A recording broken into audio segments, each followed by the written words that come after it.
राजांचं एक गाणं आलेलं आहे बघा. एक राजा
साम्राज्याची स्थापना छत्रपती शिवाजी महाराजांनी केली। मगाशी बुवांनी सांगितलं की छत्रपतीचा छावा संभाजी राजा, डोळ्यामध्ये सळई घातल्या, हाताची नखं काढली, जीभ कापली, पण राजाने आपला धर्म सोडला नाही। आणि म्हणून प्रत्येक मुलाला तुम्ही पिक्चर दाखवताना छावा पिक्चर दाखवा बोलता, पण छत्रपती संभाजी राजांचं कर्तृत्व आपल्याला कळेल काय ते। कारण त्या औरंगजेबासमोर ताट मानेने उभं राहायला, डोळ्यात डोळे घातले आणि सांगितलं, अरे हिंदुस्थानासाठी वाटेल ते केलं तरी अरे झुकेगा नाही साला, सांगणारा माझा राजा छत्रपती संभाजी राजा आहे। अनेक गोष्टी बुवांनी चांगल्या सांगितल्या, बऱ्यापैकी काय काय गोष्टी बरोबर ना। पूर्वीचं सांगितलं बुवांनी की पूर्वी वाजपेयी 4 गावात 5 गावात एक कोणतरी असायचं खरा द्या बुवा। अक्षरशः आमच्या 1980 पासून मी बंद करतो, लोऱ्याचे वाजपेयी माझ्याकडे गुरव पहिले, त्याच्यानंतर पाटकर जामझांडा, मग आता आमचं वंश सांगण्यात त्यावेळी वाजपेयी मिळायचे नाही देवा शंभर, म्हणजे त्याची देवा इतकी आम्ही वाट बघायची वाजपेयी येता तो होय तेव्हा मोबाईल नाही येता की नाही ही परिस्थिती होती। आज नाही, आज पाहिजे तेवढे वाजपेयी आहेत, पाहिजे तेवढे बुवा आहेत, खरोखर चांगले दिवस आलेत भजनाला। फक्त प्रत्येक भजनीबुवाने भजनाचं पावित्र्य राखून भजन केली पाहिजे, पावित्रता भजनाची राखली पाहिजे। भजन म्हणजे तमाशा नाही आहे, प्रत्येक गोष्टीला कुठेतरी मर्यादा, मनोरंजन मजा पाहिजे पण त्याला कुठेतरी मर्यादा असली पाहिजे नाही। कुठल्याही गोष्टीचा गर्व माणसाला होता कामा नये। मगाशी बुवांनी उदाहरण सांगितलं काय, त्या मूर्तिकार उत्कृष्ट होता पण त्याला झाला गर्व अभिमान, त्यानं आपल्यासारखे 4 मूर्ती बनवणार मध्येच राहिलो। यम हुशार, एवढ्या वर्षाचा अनुभव यमाचा तो यमात म्हणालो, अरे काय मूर्तिकारान मूर्ती बनवला जबरदस्त, फक्त म्हणून नॉर्मल एकच चूक झाली, म्हटल्यामुळे त्याकडे टकलीवर काढला, काय चूक झाली म्हटलं हीच चूक झाली, कारण त्या का शोधूचा होता बरोबर ना। यमला हुशार असता, देवाची पण सांगते तुमका, असा झगडा झाला, असा झगडा झाला आणि त्याने एका दिवसामध्ये 12-13 जणांची लिस्ट काढली, त्या दिवशी ज्यांका न्यायचा होता, आणि पहिलो गेलो तो एका माणसाच्या घरात गेलो, गेल्याबरोबर त्याला दरवाजा उघडला, टॉक टॉक केल्याबरोबर बघता तर समोर यम, यम बघितल्याबरोबर घाबरलो, आगात पाणी उतरला, तो म्हणला माझा नाईलाज आहे, म्हणलो तुमची वेळ भरलेली आहे, पण तो एवढं हुशार, तो म्हणलो यमराज, म्हणलो या बसा, या बसा, म्हणालो माझी शेवटची इच्छा आहे एवढी म्हणालो माझी पूर्ण करा। आता यम म्हणता मारता मारता शेवटची इच्छा सांगता त्याची पूर्ण करूया, म्हणलो काय, म्हणलो 2 मिनिटं बसा, आणि गेला आतमध्ये सरबत बनवला आणि त्याच्यात 10-12 झोपेची गोळी टाकला, मुलींच्या बांधला 10-12 झोपेची गोळी टाकला आणि यमासमोर आला, यमराज माझी शेवटची इच्छा आहे म्हणालो तुम्ही हा सरबत प्यावा, म्हणलो आता शेवटची इच्छा म्हणून घटा घटा घटा यमन तो सरबत पियाला आणि त्याच पलंगावर झोपलो, थेट झोपलो, का झोप लागली तर एवढे गोळी घातलेले, या गुलामाने काय करूता, यमाच्या हातात जी 10-12 जणांका घेऊनची जी लिस्ट होती ना, तो पेपर यमाच्या हातातलो हळूच काढून घेतला, बघला आणि वाचित, तर पहिला 1 नंबरला त्याचा नाव होता, 1 नंबरला त्याचा नाव होता, त्याला काय केला असं व्हाईटनर आणला आणि आपला नाव होता ना त्या खोडून टाकणार व्हाईटनरने, आणि शेवटला लिवणार खाली लाशकार, म्हणलं एवढं वेळ चुकलो की आपण चुकणार,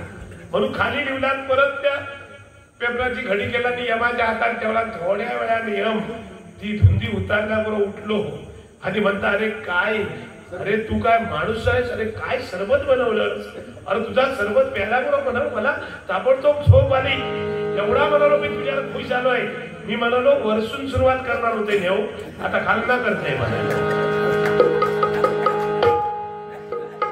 म्हणजे ज्याचा भरला त्या चुकत नाही, लक्षात घ्या परिस्थिती तशी आहे, म्हणून प्रत्येक गोष्टीला मर्यादा असते नाही का। बुवांनी छान छान काही उदाहरणं सांगितली, आज देवळामध्ये सांगितलं, देवळामध्ये पूजा अर्चा आराधना बरोबर ना, अशा अनेक नावाने या देवळामध्ये स्त्रियांना मान आहे, आमच्या पदरात काय बुवा?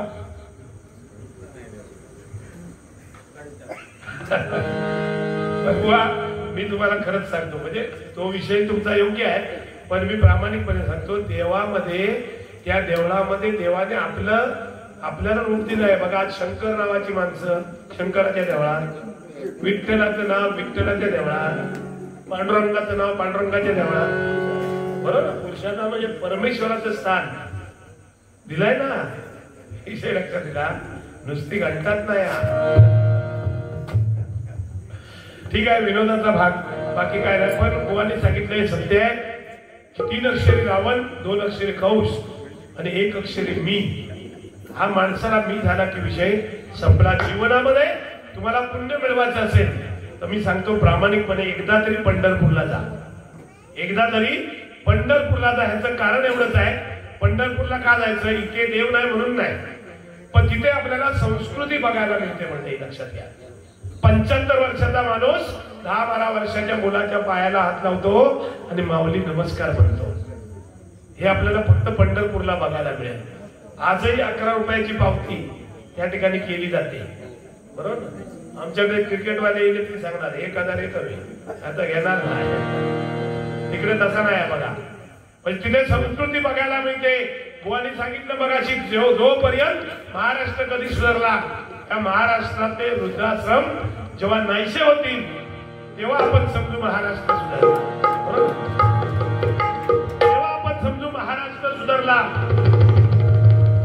कारण लोक म्हणतात जग सुधारला, माणसं सुधारली. काय नाही हो, खरंच सांगतो, पृथ्वी गोल आहे, बरोबर ना. परत सगळा जाग्यावर येणार, परत जाग्यावरच येणार. किती काय ते करा तुम्ही, कितीही सुधारलं. लोक म्हणतात की जो उभ्याने जेवतो तो सुधारला.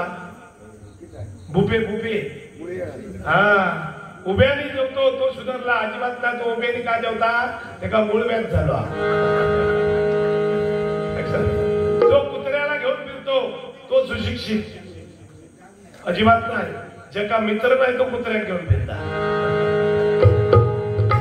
जो बायकोच्या हाताला घट्ट धरतो आणि फिरायला जातो तो सुशिक्षित, अजिबात नाही. बायकोवर भरोसा नाही. अनेक गोष्टी या सांगण्यासारख्या आहेत मंडळी. आणि प्रामाणिकपणे सांगतो की जग कितीही बदललं तरी परमेश्वराने प्रत्येकाला जाग्यावर ठेवलाय बघा. फक्त तोच काय ते करू शकतो, ती माता करू शकते. तिच्या हातातच आहे हो. आम्ही किती जरी वळवळलो, हे आम्ही केलंय ते आम्ही केलंय म्हटला तरी, आता या खुर्चीवर आम्ही बसलोय, बरोबर बुवा. बुवा काय मी काय, आम्ही कोण हो?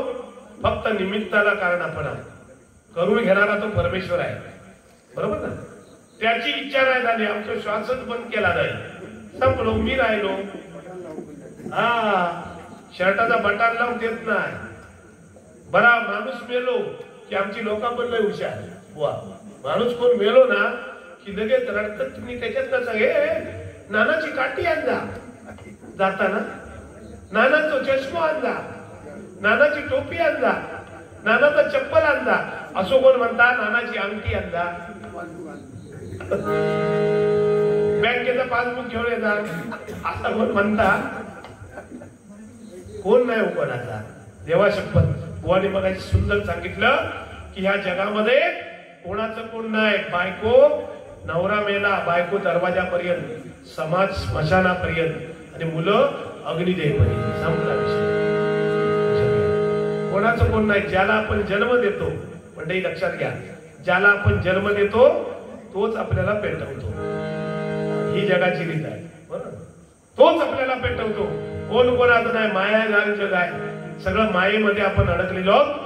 पण 100% प्रपंच साचूनी परमार्थ संतांनी सांगितलंय. प्रपंच हा केलाच पाहिजे, कारण ते सुद्धा प्रपंच म्हणजे एक चांगलं कर्म आहे. चांगल्या प्रकारचा प्रपंच केला, कुटुंब चांगलं जगवलं तर वरती गेल्यावर सुद्धा आपल्याला त्या प्रकारचं फळ सुद्धा मिळतं. म्हणजे जसं कर्म तसं आपल्याला फळ मिळतं. नाही त्या मोबाईलचा जमाना आलाय, जो तो चॅटिंग मध्ये मग्न असतो. आज या ठिकाणी बघितलं मी ना, मला खरोखर आनंद वाटला. माझ्या माता भगिनी पण अजून थोड्या आहेत, पण मला आनंद वाटला की कोण सुद्धा बिझी नाही मोबाईल मध्ये, बरोबर ना. पबजी नाही किंवा बिझी नाही, बरोबर. जो तो म्हणजे भजन ऐकतोय मनसोक्त, ही आमच्या भजनाची पोचपावती आहे. समाधान वाटलं. या वसाहतीमध्ये आल्यानंतर खरोखरच सगळे सरकारी नोकर आणि त्यांची फॅमिली पण एवढं सुंदर भजन ऐकताना आम्हाला मिळाले. एकदा जोरदार टाळ्या. या ठिकाणी गुगल पे माझे मित्र सन्माननीय दिनेश खवळे साहेब यांच्याकडून माझ्यासाठी 300 रुपयाचं पारितोषिक, घनश्याम मेस्त्री यांच्यासाठी 200 रुपयाचं पारितोषिक आणि जखमी वादक आमचे कदम यांच्यासाठी 100 रुपयाचं, असं 700 रुपयाचं पारितोषिक आलेलं आहे. साहेबांसाठी जोरदार टाळ्या वाजवा. खरोखरच त्यांना तुम्हाला उत्तम असं आरोग्य लाभो. जज साहेबांच्या गाडीवर ड्रायव्हर आहेत ते, बरोबर भाग्य आपलं अशी व्यक्ती. आणि भजनावर एवढं प्रेम की कुठेही आम्ही गेलो तरी त्या भजनासाठी ते येतात. परवा देवगडलाच आहे, देवगड पोलीस स्टेशनला माझी डबल बारी, तिथे साहेब मुलीला घेऊन जातात. खरोखर त्यांच्यासाठी एकदा जोरदार झाला. म्हणजे माणसाने म्हणजे बक्षीस दिलं म्हणून नाही, पण माणसाने कलेवर प्रेम करणारी अशी माणसं आहेत, त्यांचा आदर केलाच पाहिजे. बरोबर.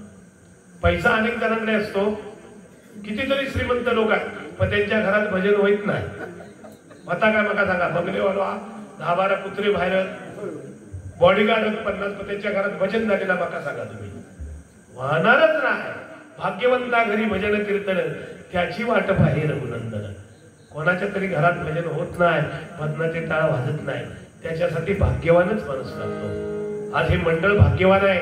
मी खरंच सांगतो, आम्हा दोन्ही बुवांना आपण सुवर्ण संधी भजनाची दिली आणि या ठिकाणी आई जगदंबेच्या ठिकाणी भजन सुद्धा आम्ही त्या पद्धतीचं पवित्र भजन केलं आहे. तुमच्या ह्या कार्याला पोचपावती मिळावी. आम्ही जर घाणेरडं काय बोललो असतो तर तुम्ही दिवसभर जो खर्च केला, जेवण एवढा मोठा खर्च, स्टेज हे मंडपाला केवढा मोठा खर्च आहे, पावसामध्ये एवढी तयारी, हा सगळा 2 बुवा कोणतरी आणले असते ना एकमेकाची करणारे काशी, तर 100% तुमचे पैसे सगळे फुकट होऊन गेलेले. कारण पोचपावती मिळाली नसती. पोचपावती तुम्हाला कशी अशा भजनातून मिळते. जेव्हा कर्म चांगलं असेल, चांगलं तुम्ही देवी समोर करणार, तेव्हा 100% त्याची पोचपावती तुम्हाला मिळाल्याशिवाय राहणार नाही. हा विश्वास या ठिकाणी आपल्याला देतो. आणि खरंच सांगतो की आमचे बुवा मी तुगे आता आम्ही थोडे वयाने म्हणजे 60त पोचलोय आम्ही आता, बरोबर ना बुवा? मी 58, तुम्ही 57, म्हणजे बरोबर ना, जवळजवळ त्या दरम्यानच आम्ही आहोत पाठोपाठ. पण खरंच अजूनही आम्ही असे आहो का, घरातलं अन्न खातो आम्ही व्यवस्थित. आमच्या बायका पण चांगलेच बिचारो, अहो शिवाय हात मारणार नाही, अहो इकडे हात कसा, हे प्रमोद, हे टिलू, हे सोन्या, काय काय मध्ये पिल्लू. अरे बापरे, एकदा मी एखाद्याकडे गेला, ती म्हटली आज हे पिल्लू, माका वाटलं का कुत्र उतर पाहिला ना, एवढंच ह्यो बाहेर काय हो, म्हणजे हा जमाना आहे. परिस्थिती बदलली हो, कालाय तस्मै नमा, काळाप्रमाणे सगळं बदललंय. हरकत नाही, माझं काय म्हणणं नाही, पण पुरुषाला आदर युक्त त्याचं नाव तरी किमान घेताना विचार केला पाहिजे नाही का? तुझी काय म्हणता यारी? खरंच सांगतो, आम्ही खाल्या पिल्ल्या घरचे आहोत.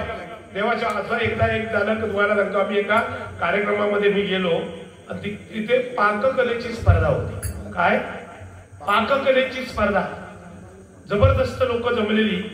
आणि पाककलेचा रिझल्ट वाचताना एका माणसाचं नाव घेतलं हो, त्याचा नंबर दिलो, ते का बोलवला नाही, अमुक अमुक ताबडतोब या.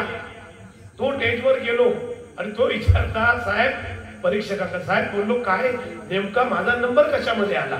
नाही ना म्हणून तुम्ही वहिनींका बोलून घ्या, तुमच्या माघारी ताबडतोब बोलून घ्या, पण तुमचा सत्कार करायचा आहे, सत्कार तुमचा करायचा आहे. तो म्हणतात माझा सत्कार कशा, इलोच असतो नंबर तर बायकोचा इलो असतो, तिला बाकी नाही ना म्हणलो, तिला बोलून घ्या, तुमचा सत्कार करूच होता एवढ्या सगळ्या लोकात. त्याचा कारण असा की तिनं बनवलेला तू आतापर्यंत पचवतस, त्याच्याबद्दल म्हणतो तुला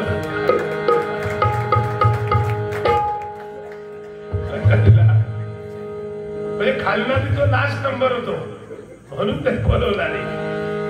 पण काय काय गृहिणी खरंच सांगतो, म्हणजे जेवणामध्ये एवढे तरबेज असतात ना, अमृताची चव असतो त्यांच्या हाताला खरंच. आणि परमेश्वराने प्रत्येक स्त्रीच्या हातामध्ये महत्वाची खाती दिली आहेत बघा. विद्यादानाचं पवित्र कार्य एक स्त्री करते, सरस्वती माता. धनसंपत्ती एका स्त्रीच्या हातात आहे, लक्ष्मीची मातेच्या, बरोबर ना. अन्नदानाचं पवित्र कार्य अन्नपूर्णा करते, बरोबर ना. म्हणजे स्त्रियांच्या हातामध्ये ही सगळी खाती संपवलेली आहे. याचं कारण का, तर त्या स्त्रियांमध्ये खूप मोलाचं सहकार्य असतं. आपण एक काम केलं, आपली जबाबदारी, महिन्याचा पगार हाताला दिलो की आम्ही सुटला, बरोबर ना. सुरवेचा बरोबर ना. स्त्रियांचं तसं नाही. सकाळी उठल्या झाडू मारण्यापासून केर कचरो, चहा पाणी, सगळा जेवण सगळा करून रात्रीचा हातरून टाकून लाईटीची बटना बंद करीपर्यंत सगळा स्त्रीला मान दिलाच पाहिजे. आणि आज जगदंबेचा कार्यक्रम आहे, आई अंबेचा कार्यक्रम म्हटल्यानंतर 100% त्यांचा आदर करायला शिकलं पाहिजे. एकदा स्त्रियांसाठी जोरदार टाळ्या होऊ दे. कारण हा मान सन्मान आम्हाला या ठिकाणी मिळाला, बरोबर. बुवा म्हणून केवढं आमचं भाग्य आहे हो. आमच्या पूर्वजांची पुण्याई आहे, आई वडिलांची पुण्य आहे. 45 वर्ष अविरत सेवा ही भजनाची आम्ही करतोय. बुवा जवळजवळ 30-32 वर्ष, 32 वर्ष बुवा करतायत, मी 45 वर्ष. एवढी वर्ष ही भजन रूपी सेवा अविरत चालू ठेवली आहे. ही पुण्याई फक्त तुमच्या आशीर्वादामुळे आहे. खरंच सांगतो, कारण आम्ही कोण वकील नाही, इंजिनियर नाही, डॉक्टर नाही, शास्त्रज्ञ नाही, साहित्यिक नाही, पण जवळजवळ महाराष्ट्र आम्हाला ओळखतं, बरोबर ना. महाराष्ट्र ओळखतं एक भजनी बुवा म्हणून. म्हणून हे पुण्य परमेश्वरांच्या पदरात टाकलंय. त्याच्यामुळे आमची काही जबाबदारी आहे. या खुर्चीवर बसलो की समाजाचं आम्ही देणं लागतो. समाजाला चांगल्या चांगल्या गोष्टी देणं ही आमची जबाबदारी आहे. आणि ती जबाबदारी स्वीकारणं खरोखरच हे आम्ही प्रत्येक बुवानी आपल्या लक्षात ठेवलं पाहिजे. माझं एक कर्म आहे, माझं एक कर्तव्य आहे, तरच या गोष्टीतून आपण करणार आहोत. आता काय बऱ्यापैकी बुवानी जे बोलले होते त्याचं आपण त्याच्याबद्दल बोललोय. बुवा एकही वाक्य मला काय वाईट बोलले नाही, मी त्यांना बोलणार नाही. कारण असं कुठे नाही हो, त्या बुवाबद्दल त्याची बहीण, त्याची आई, त्याची बायको भजनात आणायची, त्याला काय अर्थ नाही. ह्याच्यासाठी लोक पैसे देत नाहीत आपल्याला, परमेश्वरासाठी, भगवंतासाठी आणि माझ्या संत सज्जनांसाठी काहीतरी चांगलं दिलं तर त्याची पोचपावती भगवंत आपल्याला देणार. आणि म्हणून परवा पाचरला पण आम्ही अशाच दुर्गाने पाऱ्या केल्या, बरोबर बुवा. अक्षरशः लोक पंढरपूरचे वारकरी वगैरे होते, येऊन आमच्या पाया पडले. 5 वाजेपर्यंत लोक होते, पाया पडले येऊन की बुवा आयुष्यामध्ये पहिलं मी एवढं भजन सुंदर बघितलं आणि तुमच्याकडून आम्हाला काहीतरी शिकायला मिळालं, हे त्या वारकऱ्यांचं म्हणणं होतं. अशी बंद आम्ही दोघांनी केली. आणि म्हणून सांगण्याचं तात्पर्य आम्ही कोण मोठे नाही, पण भजनामध्ये जे चांगलं द्यायला पाहिजे ते चांगलंच पाहिजे. रामाचा आचार, कृष्णाचा विचार आणि हरीचा उच्चार या नामस्मरणामध्ये पाहिजे आहे, बरोबर ना. राम समजायला सोपा आहे, कृष्ण समजायला अवघड आहे. पण रामाला पण 14 वर्ष वनवास भोगावा लागला, बरोबर. श्रीकृष्णाला कैदेमध्ये जन्म घ्यावा लागला, बरोबर ना, जेलमध्ये. काय पण हे देवांवर वेळ आली तर तुम्ही आम्ही कोण हो, बरोबर ना. आपण कोण.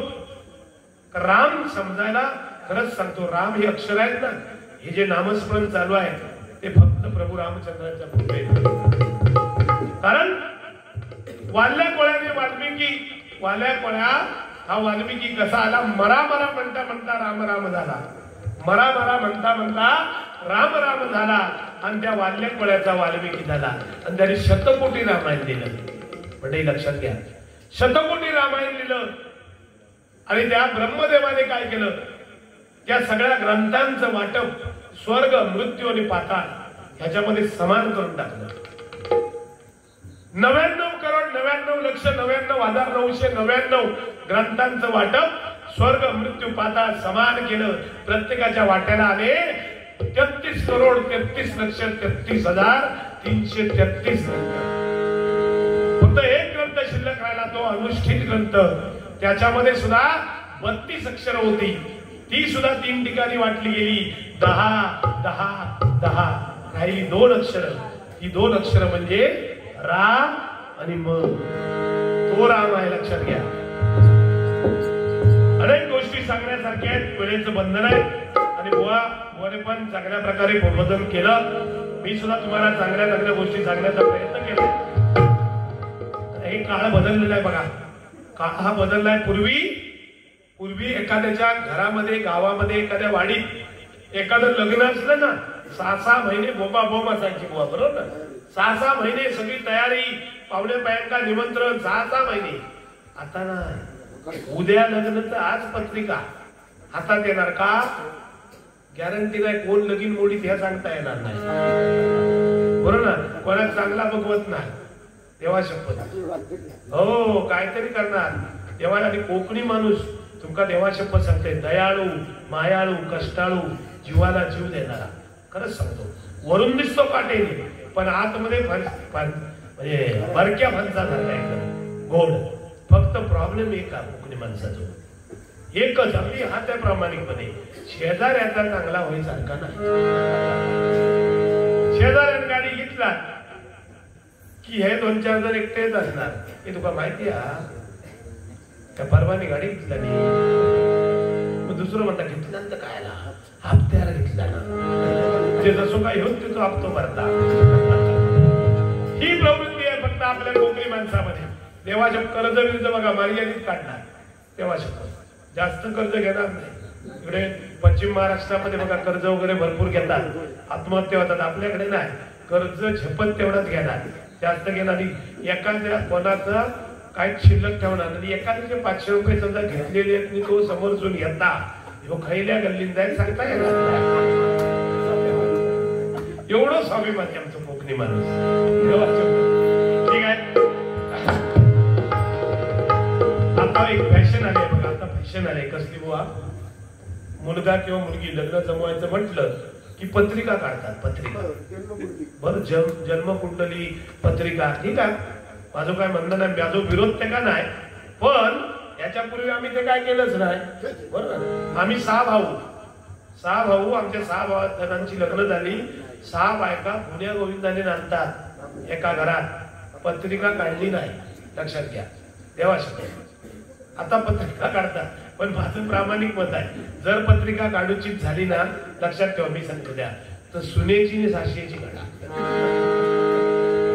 पत्रिका काढूची असली तर सुनेची आणि सासरेची काढा. ती जर जुळली संसार सुखाचा झालोच. ही सत्य परिस्थिती आहे. ठीक आहे. कारण हे वचनामध्ये काही गोष्टी आम्ही मनोरंजन म्हणून सांगतो.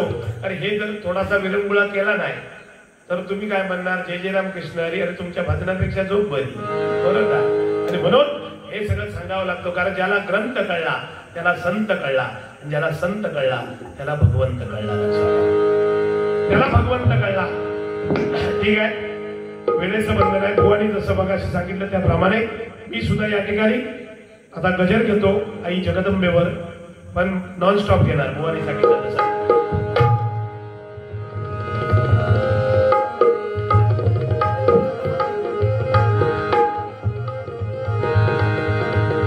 रडू नको बाळा मी पाण्याला जाते,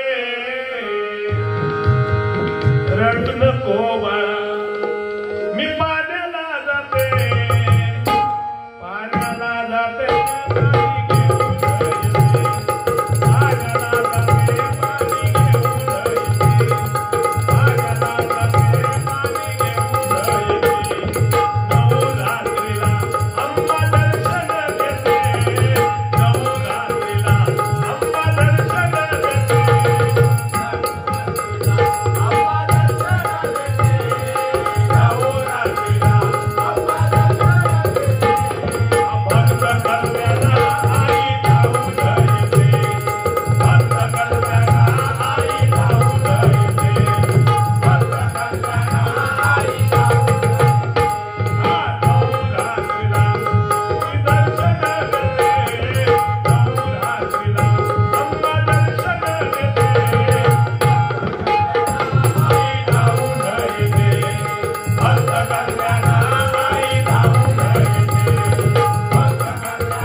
शैल प्रकृती होते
या सिंधुदुर्गाची शान मृदुंगाचार्य संगीत विशारद सन्मानाने या ठिकाणी महेशजी परब साहेब आलेले आहेत. एकदा जोरदार टाळ्या त्यांच्यासाठी वाजवा. खरोखरच त्यांनी अनेक वर्ष माझ्या विनोदजी चव्हाण मुलांना साथ दिली. माझा मृदुंग म्हणजे जो घनश्याम तो सुद्धा त्यांचा शिष्य आहे. अनेक शेकडो शिष्य ज्यांनी घडवले ते महेशजी परब. या ठिकाणी महेशजी परब तुमची तब्येत बघून मी खुश झाले. तेव्हा खूप खूप छान. तुम्हाला उदंड आयुष्य लाभो मी आई जगदंबेच्या चरणी प्रार्थना करतो. कारण या ठिकाणी या खरोखरच वसाहतीने या ठिकाणी ही सजावट जी केली आहे ना खरोखर त्यांना सलाम केला पाहिजे. प्रत्यक्ष आई त्या मकरामध्ये कायम असते असं वाटतं मला. बरोबर सुंदर एवढा देखावा आणि मंदिर उभं केलंय. खरोखरच तुमची उत्तरोत्तर प्रगती व्हावी. होतेच मकर सुद्धा बघा आई तुळजाभवानी उभी केली आहे या ठिकाणी. खरोखर त्या कलाकाराला लाख लाख सलाम. खरंच या ठिकाणी मला साक्षात देवी कायमच बसलेली आहे असा भास होतोय. एवढं सुंदर या ठिकाणी मकर केलेलं आहे.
आईने 9 दिवस 9 रूप धारण केली. बरोबर ना. 9 दिवस 9 रूप धारण केली आणि 10व्या दिवशी त्या महिषासुराचा वध केलेला आहे. लक्षात घ्या मंडळी. आणि तेच आपण कार्य या ठिकाणी जगदंबेचा उत्सव मोठ्या थाटामाटात गावागावात वाडीवाडीत आपण करतो नाही का. फक्त माझी विनंती एकच आहे की महिला सध्या म्हणजे वाईट वाटून घेऊ नका माझ्या बसल्यात महिला की 9 दिवस 9 साडी हो मेला ना याच्यात आम्ही 9 दिवस 9 साडी हो. एक साडी आज जवळजवळ 1,500-2,000 म्हणजे नवरात्र गेला की झोप लागत नाही आमका 15 दिवस. 9 दिवस कलर हे काय विषय आहे तुम्हाला प्रामाणिकपणे सांगतो. ते नाही व्यावसायिक करणाऱ्यांचं टेक्निक आहे. हा म्हणजे जे कापड दुकानवाले त्यांनी ती आयडिया घडलेली आहे. अमुक दिवशी अमुक कलर अमुक दिवशी तर त्यांना म्हणजे एका बाईनं 10 साडी घेतला. पैसे झाले किती. जगात बायका किती आणि घेतात. गरीबातली गरीब देवा शपथ वाटत त्या करतात. गोवार झालं तर तिकडे घाण राहतात. तर बघा 10 साडी बिझनेस लक्षात घ्या. आई जगदंबा साडीवर बसलीच नव्हती हो. युद्ध चालू होतं अहोरात्र. ती काय असं सांगत होती महिषासुरा तू थांब जरा मी साडी बदलू. लक्षात घ्या. मुद्दाम आठवलं म्हणून बोलतो. तर हे विषय आपण आपले ठीक आहे आपली हौस आहे मजा आहे ज्यांना शक्य आहे त्यांनी करायला हरकत नाही. पण हट्ट सुद्धा सगळ्या स्त्रियांनी करता नाही. बरोबर. कारण स्त्री हट्ट आणि राजहट्ट याच्या पुढे कोणाचा काय चालत नाही. विचार मग घाण राहता काहीतरी. लक्षात का. कारण पर्याय नसता नाही तर घरात अन्न मिळणार नाही. मग अशी बुवाने सांगतात ना आम्ही बाहेर राजा. बरोबर. आता आहे आम्ही आवाज बोलतो घरात केल्या आहे वाघ. आम्ही घरात केला की महिषासुरवर्धिनी वाघार बसलेली.